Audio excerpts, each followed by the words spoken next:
हम यही चाहते हैं कि गोवा यहां सिर्फ बीच पे बैठने के लिए नहीं है, यहां शंकर की उपासना करने के लिए है, भगवान परशुराम की उपासना करने के लिए है, देवी की उपासना करने के लिए है। और आज का दिन तो दिव्य दिन हो गया जहां हिंदू राष्ट्र बनाने के लिए शंखनाद करने का दिन है। या गौ माता को हम गौ माता कहलाते हैं और गौ माता कहलाते वक्त यानी इसी गौ माता का संरक्षण करने के लिए पर डे 80 रुपीज देने वाला सरकार गोवा सरकार है।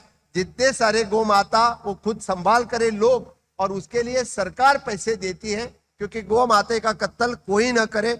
ये गोवा राज्य है, ये गोवा राज्य की संस्कृति है। इस हिंदू राष्ट्र की निर्मित के कारण हम आगे जा रहे हैं।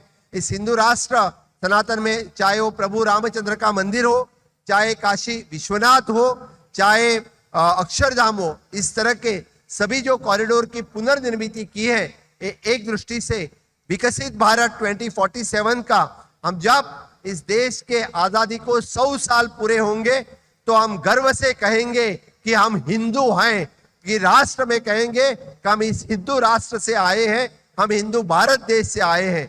किसी आतंकवादी का यानी ये आगे पूरे आतंकवाद को खत्म करने के लिए हम उस पूरे माननीय मोदी जी के साथ और इस देश के जवानों के साथ किसी की मजल नहीं होगी कि आपका धर्म कौन सा है और इस धर्म के आधार पर कोई आतंकवाद करे, इस किसी की मजल नहीं होगी। गोवा में सनातन संस्था जिस प्रकार के आध्यात्मिक चेतना को जागृत करने का दिव्य कार्य कर रहे हैं वह अत्यंत सराहनीय है।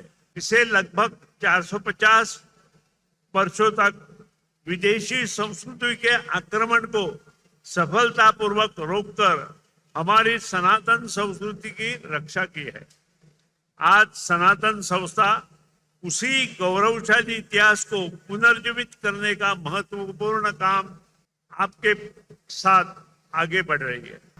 एक ऐसे सीएम हमें इस बार मिले गोवा को कि जो हिंदुओं का नेतृत्व करते हैं, वैसे सबका सम्मान रखते हैं, लेकिन हिंदुओं के प्रति हिंदुओं का जो गर्व महसूस होना है वो प्रमोद जी सावंत गोवा में बहुत ही ढंग से करते हैं। ऐसे युवा प्रतिभा संपन्न और विजनरी नेतृत्व गोवा को मिला है, ऐसे प्रमोद जी सावंत जी।